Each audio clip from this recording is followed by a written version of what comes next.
Hello and welcome to Geeky Bit Bonus. And today we're going to talk retro storage options, and man, are there a lot of them, such as solutions for SCSI, IDE, and floppy disk. In this video, I will be covering the BlueSCSI, SCSI to SD, the RaSCSI or RaSCSI, the MacSD, GoTek Floppy EMU, the SD to IDE, and IDE to SATA. Let's start with the SCSI to SD. Let's take a look at it here. This SCSI to SD actually comes from a more modern 75100 Macintosh I have, and it has a 256GB SD card in it. The SCSI to SD is SCSI 2 compatible and is one of the more compatible devices in general with older retro hardware. It also has a slight speed advantage. Alright, let's talk about the RaSCSI. The RaSCSI is actually really different compared to some of the other SCSI devices, as it is a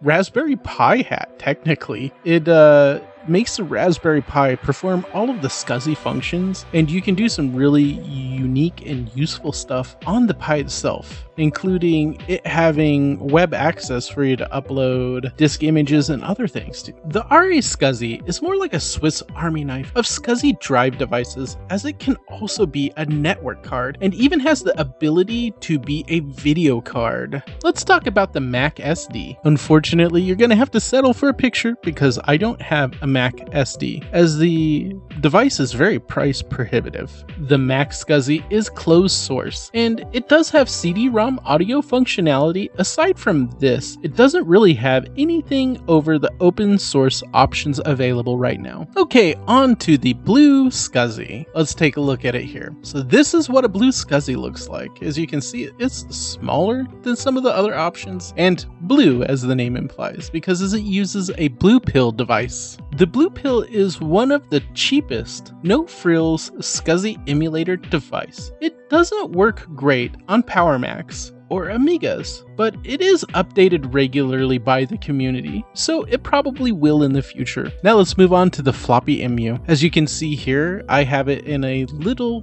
kind of off-white beige case, and it has a cable that comes out of it, and an SD card goes in it. The Floppy EMU is more of a floppy emulator, but does support hard drive support with HD20 and SmartPort. It also is compatible with the Apple II line of computers. Onto the GoTek. This one right here is mounted inside of a computer, and as you can see, it's had an LED screen mod. The GoTek Floppy emulator is meant more for PCs, Amigas, and anything really that uses a 34-pin floppy connector. It is easily moddable. In fact, it even has several open source firmwares for it. So let's talk SD to IDE. So here is a 40-pin SD to IDE device. Now, here is a 44-pin SD to IDE device. Now, this is meant more for laptops, as the 44-pin standard is more what you would use in laptop or portable devices. SD to IDE adapters are fairly simple, as they are more or less a hardware level device, and as such, they're fairly dumb as there isn't much logic required to them.